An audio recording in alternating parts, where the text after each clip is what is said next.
All right, boys and girls, today you're going to make your modular bowl, okay? And these are the tools you need. You're going to need a paper plate, or paper bowl, I should say, a piece of canvas or fabric, and this is so your clay doesn't stick to the paper bowl. You're going to get a slice of clay, and at the end you'll have some beads or shells for some texture, okay? The first thing you're going to need to do is actually write your name on a little white piece of paper, because your clay will be too wet for me to flip it over and write your name on the back when class is over. So this will help me so I know whose is whose when I'm ready to write your name on it. And you're going to start with your clay. Okay, your clay is very moist and very wet, which is nice because that's the kind of clay you want for your project. But just know that every time you touch it, you start to dry it out. So only touch it when you need to use it. Okay, and you're going to pinch off a pretty good size chunk of clay, and I just start doing a bunch of pinches. Okay, please don't pinch something like this. You're never going to get finished if you do something teensy like that. Okay, and I start with just a bunch. This is kind of the way that I do it, so it goes a little bit faster. Once you're done with pinching about, I don't know, 10 pieces, then you're going to take your clay and you're going to roll it into a sphere. Okay, I don't know if you remember when you were little and you played with Play-Doh, you would make little spheres, right? So this is the kind of same thing. I just roll it in between the palms of my hands. If it's not perfectly round, I go back in and I just kind of form it with my fingers to make it a little bit more round. Okay, you can roll it on the table too if that's easier, but I tend to find that I can roll it faster with my hands, the palm of my hands. Okay, your spheres should all be about the same size.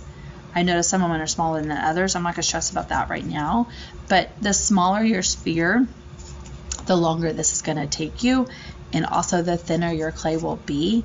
And if you know anything about clay, the thinner the clay, the more likely it is to break. And once your clay is in that bone dry stage, and it's really thin, or you didn't touch it correctly, it will break, and there's nothing I could do to fix it. Okay, because you cannot add wet clay to dry clay. So, all right, there you go. You're gonna start with the center of your bowl, okay?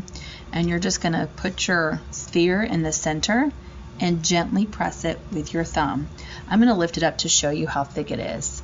Notice that it is thicker than a coin, even though I'm gonna call these little coins. You want it a pretty good thickness, because if it's too thin, it will break, okay? You're gonna start in the center. Your next one, you're going to overlap. That means this sphere is gonna be on top, on the edge of your coin here, and then you're going to gently press it, and then you're going to do the same thing and gently press it, not smoosh it. You don't want to smush it flat, you just want to gently press it so they start to stay together. And I'm kind of forming almost what looks like maybe a flower petal, a flower with flower petals. Okay, and there's the bottom of your bowl. Then you're going to go with your next one, and you're going to start to build up those walls. Again, overlapping,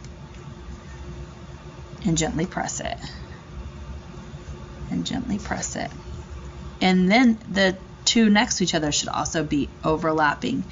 If you have gaps in your bowl, it is possible that even in the drying process, it could fall apart. Some kids want to use their bowls to put things in it. If there's gaps and there's holes, what's going to happen? Your things are going to fall through the hole. If you run out of clay, I will have plenty of clay for you. So as you run out of clay, you'll just get a new slice, or I'll hand one to you, and you're going to do the same thing over. Pinch a bunch of slices off first, then make those little pinches into spheres. This one's way too big, so I'm going to take a little bit off. You don't want them too big, but you don't want them too small. And I just start to roll, roll, roll. Sphere, sphere, sphere. Making those. Oops, this one I can tell already is too big. Sometimes you just, if they're too big, then just kind of pull it apart. That one's probably too small, but I could use it towards the end. That one's probably a little too big too. Your goal is to get your bowl built up all the way to the edge.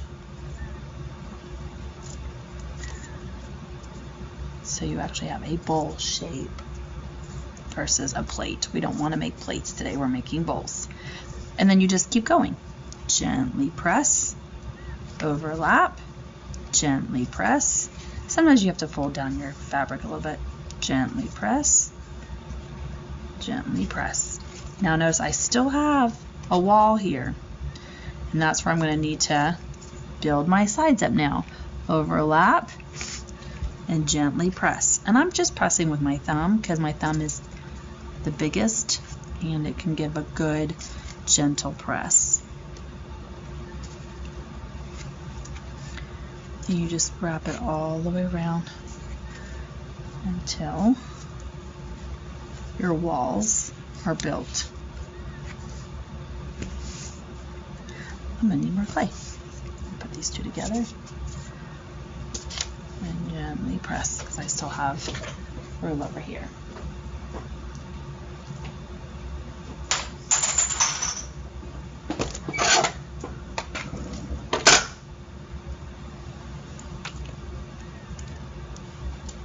I love new clay. So fun.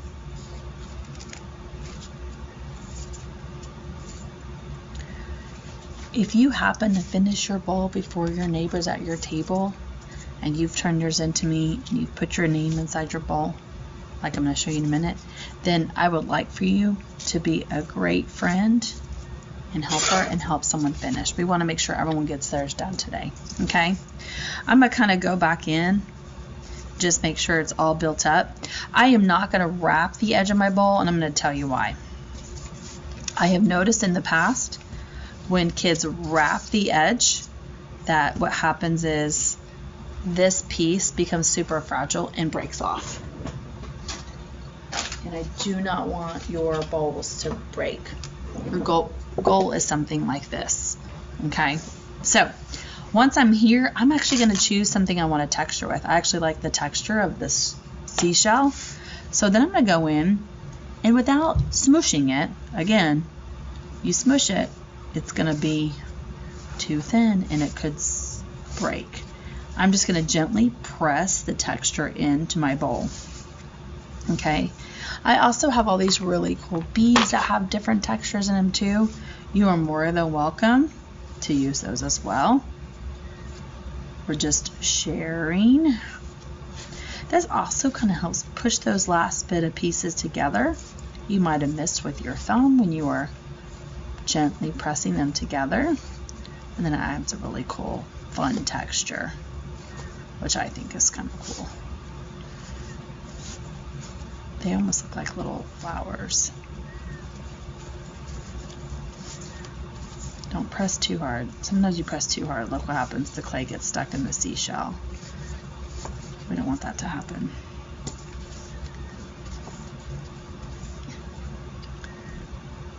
All right. And then when you get here, you're going to put your name tag inside of your bowl like this and come bring it to me where I'll be, and then that way I'll keep it safe in the kiln room for it to dry. And then what's going to happen is next time I will flip it over and I will write your names on the back. But if you don't have this name tag in it, then I don't know whose it is, and you're going to have to find and figure it out. If there's a whole bunch of them without names, whose is whose, and that kind of becomes hard when it's at this stage. Okay? All right, super excited. You all ready to get started?